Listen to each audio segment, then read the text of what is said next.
Hi, Captain Steve for this week's Boat Test Reports. Thanks for being with us today. Our show this week is sponsored by the ABYC, the American Boat and Yacht Council, keeping boating safe for everybody. Let's start right in with the news.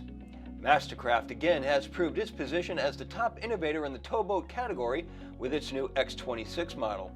Boating industry honored Mastercraft with its Top Product of the Year award for 2020. The award is given to products that stand alone for their impact on the industry's innovations and how they advance the product category or create a new segment. The X26 offered a game-changing side walkthrough that allows the head to be installed, along with more bow space. This, coupled with the behind-the-boat performance, is what brought the award home for Mastercraft. Lake Powell, arguably one of the most iconic boating locations in the U.S., can now be added to the list of places lifting restrictions on boating. Not only is the Glen Canyon National Recreation Area opening more ramps, the associated camping areas are being reopened to overnighting. For a current list of regulations for each state, you can go to Boat Landing's access map at Discover Boating. Now, it's no secret that we can share our locations with others from our cell phone. Well, now the Coast Guard is adding that to its list of tools to aid in search and rescue. The service is called I-911. When the Coast Guard enters your phone number that they request from a distress call, the system sees whether the number has called 911. If not, they send a text asking you to share your location, making rescue that much quicker. Obviously, the system only works within cell range, say up to 15 to 20 miles offshore, but that's where 89% of all search and rescues take place. And in Jacksonville, Florida, a Good Samaritan rescued a 54-year-old man who was pulled away by currents from his vessel while trying to unfoul his prop from in the water. Fortunately, he had the foresight to put on a flotation device before entering the water, and it probably saved his life. He was eventually returned back to his boat, which was then towed back to the marina. And as the U.S. is back to boating with some minor restrictions, France and Spain have ended their hiatus. Additionally, the UK government has given the green light to water sports in England, of course with the usual restrictions. Now, all boats aren't created equal. Some excel in areas, others not so much. So here are some boat buying tips to help you make a more informed decision with 5 things you must know when buying a new boat. This week's topic, self-draining cockpits. If there's a cutout in the transom for an outboard, then there must be an engine well that's watertight to the height of the transom. It shall also drain overboard. Next, if the cockpit is self-bailing, the lowest point of the cockpit has to be at least 1 inch above the full load waterline. Your cockpit doesn't actually need to be self-draining unless the boat is 20 feet in length or over. Below that, I would ask the manufacturer why not, even if it's not required. Rainwater can overcome the boat's battery capacity and sink the boat, and in fact, 85% of boat sinkings occur at the dock or mooring. Any assisted bailing method, either by electrical pumps or hand-operated pumps, need to remove 90% of all water. And boats without a foredeck covering the bow area up to the helm are particularly vulnerable offshore, as waves can easily slosh in over the gunnel in challenging conditions. Once water has entered the boat, the free surface effect can cause the boat to capsize, making immediate dewatering a necessity. Small deck drains, particularly the ones with plates covering them with small holes, will not get the job done. The best solution for boats offshore in this situation is a transom door that opens outward, and rapid forward movement of the boat will drain the water out the door. Remember to always match your boat to the existing conditions. Now, in case you missed it, here's a couple of clips from one of the many boats we've tested recently. First, it's a distance cruiser from a premium level builder, the Fleming 65s. Well, here we've got a wonderful combination of a homey feel mixed with a nautical touch, and I really like the combination. First of all, natural light everywhere, large windows to both sides, 6 feet 8 inches of overhead, and this is really indicative of an ocean-going yacht. Grab rail running down the entire length. There's always something to hold on to. The galley is U-shaped with storage both above and below. Granite countertops continue, and again, the raised edge to the trim piece, which is all out of teak. Notice it's a full-size refrigerator, and I really have to appreciate the added touch of Fleming adding their own finish work to the outside of the refrigerator. Let's look over her operational features. First of all, there's a wealth of information coming to us from this very well laid out and well executed helm. It's coming from 12-inch screens, 14-inch screens, 19-inch screens, and then a pair of 15s. We tested in 1 to 2 foot swells, so not ideal conditions, but we still reached a top speed of 17.3 knots. But this boat isn't about speed, it's about distance, and the slower we go, the further she'll go. And next is one of the more unique boats we've tested, and among the best handling, it's the Axopar 37 XC. This model's been upgraded with the Bravus Trim Treatments package and completely redesigned from the hull up to provide a better running surface, an even drier ride, and more interior space. The helm is starboard mounted. The panel includes dual Simrad displays. Behind the helm seating is a gathering area with wraparound seats and an expandable solid wood table on a high-low pedestal. At the end of the helm seat base is a refrigerated drawer. If the separate head option is chosen, this door will then lead to that head and then through to the cabin. A better way to access the cabin, however, is through the optional glass-topped gull-wing doors to the cabin sides. With the twin 300 horsepower Mercury outboards turning 16 by 19 pitch, 3-bladed propellers, and wound up to 6,000 RPM, our speed topped out at 55.8 miles per hour. It seems that every model is just so much fun to drive, and this one is no exception to the rule. Now for our viewer questions. Dear Captain Steve, how far away is the horizon? Okay, interesting question, and the answer is, it depends on how high your eye is. If you're standing on a beach, that's one thing. If you're in a jet at 35,000 feet, well, that's another. But there is a formula. It's 1.17 times the square root of your eye height. That equals the distance in nautical miles. So let's say you're on a center console, and the height of your eye is 8 feet above the surface. The square root of 8 is 2.8. 1.7 times 2.8 is 3.3 nautical miles. Now let's take that a step further. At the entrance to the harbor, there's a 35-foot lighthouse.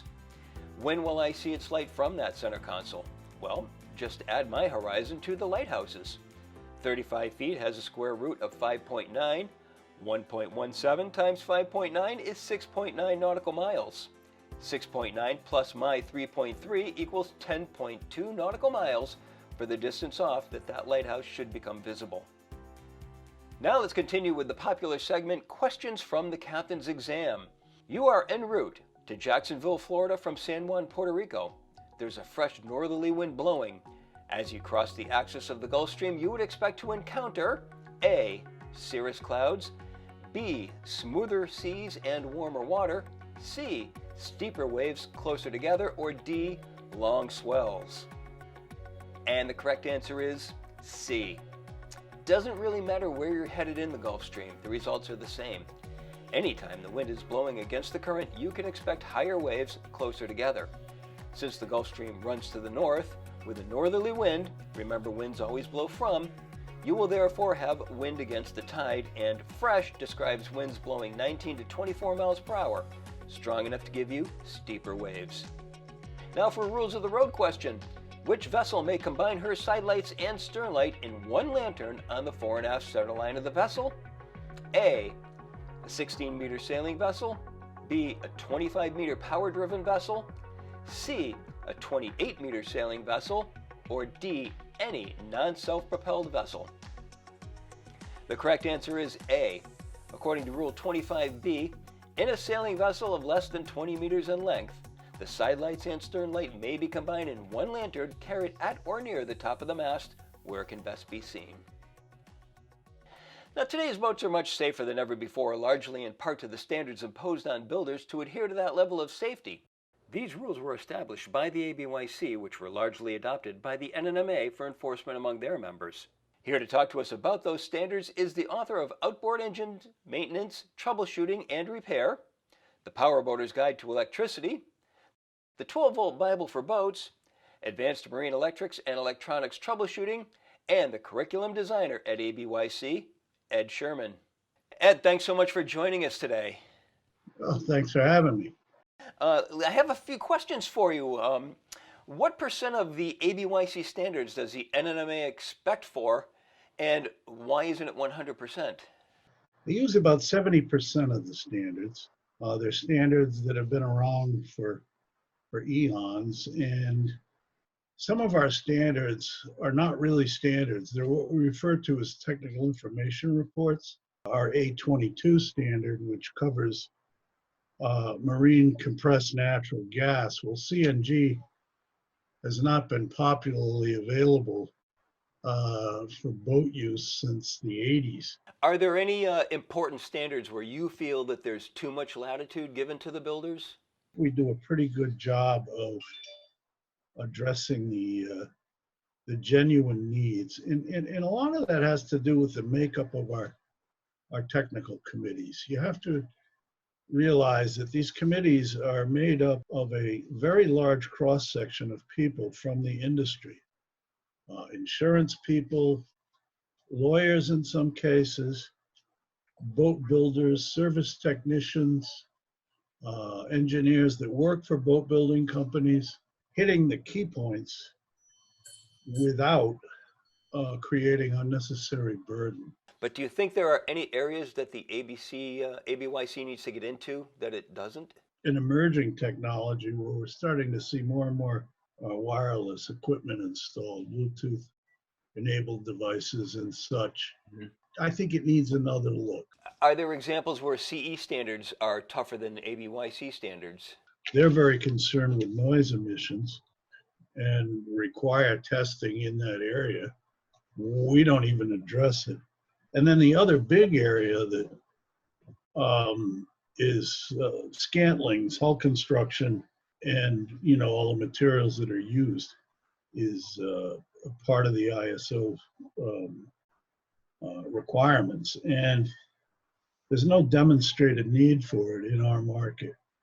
I mean, you just don't hear about boats breaking apart anymore. Yeah, no, you don't. When the ABYC develops a standard, does it ever consider the cost that it will impose on the builder to follow those standards? Sure we do. That is the kind of thing that always comes up in our committee meetings. But that said, I will tell you that safety will always trump cost. So obviously boats are getting more and more expensive, and a lot of that has to do with the fact that there are more and more safety features being built into the boats, and there's a good reason for that. But if you had to come up with an estimate, do you think you could, of what it actually costs a boat builder in, say, center consoles or an express cruise or a large motor yacht to implement all of these ABYC standards? I would argue that the cost is far less than the cost of litigation. Oh, yeah. Their customers have an expectation, and that expectation is similar to their new Lexus. They're going to go to the dealer, they're going to get top shelf service, they're going to get a loaner car, and oh, by the way, they're going to have very few problems to begin with. They expect the same thing when they buy their, $200,000 center console. I'm of the opinion that not only do our standards enhance safety, but they also contribute to a higher quality product overall. Do you have any opinion of boats that are converting all to digital switching? There's an entire screen dedicated to turning everything on and off in the boat, and not so much the breaker panels that we used to see.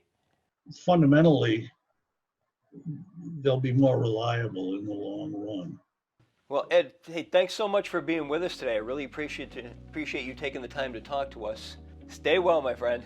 Okay, you too. It seems that as of late, I'm seeing an increasing number of people becoming upset about so much of our freedoms being taken away by the government. I suppose an argument could be made that I'm one of them. I'd just like to see us return to the times when we were all responsible people and could think on our own. The problem is, there are too many irresponsible ones. The ones that won't do the right thing unless they're forced to. It's like the grocery cart syndrome.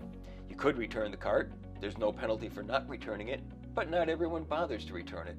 If we were allowed to open all businesses back up, would everyone still practice safe protocols?